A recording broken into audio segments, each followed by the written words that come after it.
Finally, we take a look at how to mix and unmix liquids at the flick of a switch.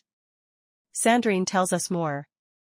Oil and water don't usually mix, but the new chemical sensitive to light has been added here to blend them together.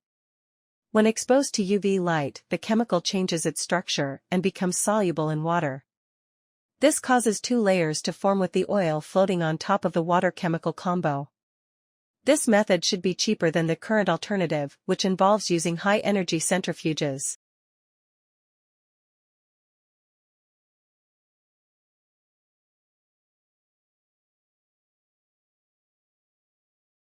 Why do we need more entrepreneurs right now?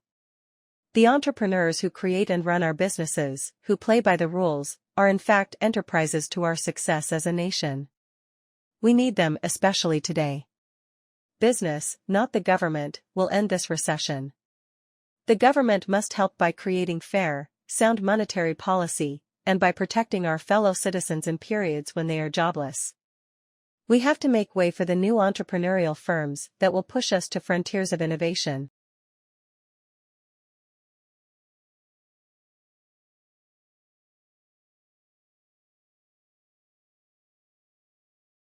I think it's really important for young people not to feel restricted in their choices and also to be aware of the choices that are available to, and obviously the media has an incredibly important role to play that.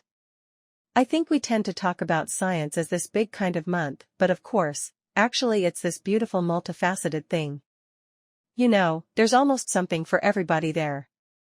And there are so many different aspects of it. You know, somebody that's going to be attracted to working in biology might be a very different person from somebody who's attracted to engineering.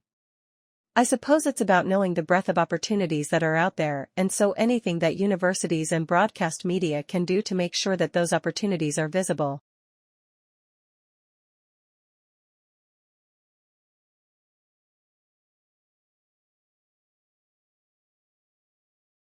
Rebuilding carbon-rich agriculture soils is the only real productive, permanent solution to taking excess carbon dioxide from the atmosphere. She's frustrated that scientists and politicians don't see the same opportunities she sees. This year, Australia will emit just over 600 million tons of carbon. We can sequester 685 million tons of carbon by increasing soil carbon by 0.5% on only 2% of the farms.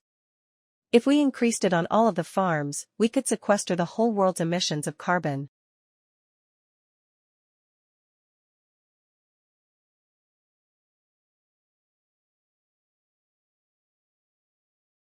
An economist sees the world basically through a typical microeconomic toolkit. That involves things like thinking at the margin, rationality, opportunity cost, trade-offs. Economists, like any other rules economists, in general, tend to apply microeconomic concepts about the future.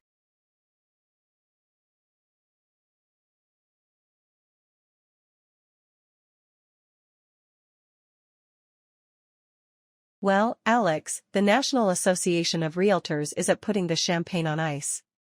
The industry group says the slight rise in sales for previously owned homes shows the housing market is finally, which is the first sign of a recovery. Now, that, of course, is an interpretation of the numbers.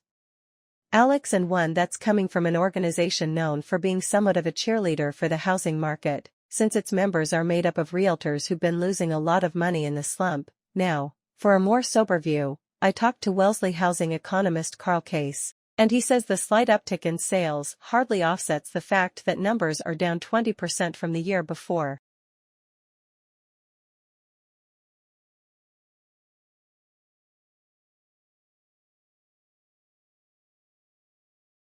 Higher interest rates have knocked investors' confidence in putting their money into property, evidence suggests. The insurance company Standard Life says that the rate rises since last summer have led more people to question the wisdom of property investment.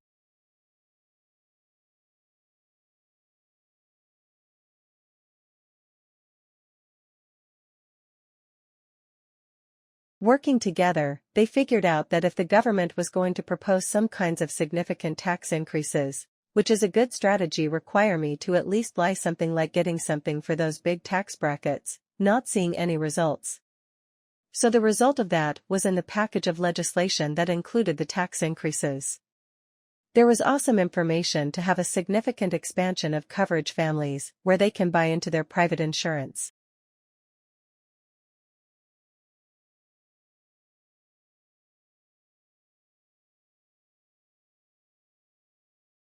If sea levels continue to rise, eventually the property becomes inundated and the real value of the property, the vast bulk of its value of the land, which of course is then usable. And that's of course not insured by proper insurance. Landowners and banks and other financial institutions that have lent money against the value of those properties are going to find that they suffer very serious losses, and it's not at all obvious at the moment who would compensate them.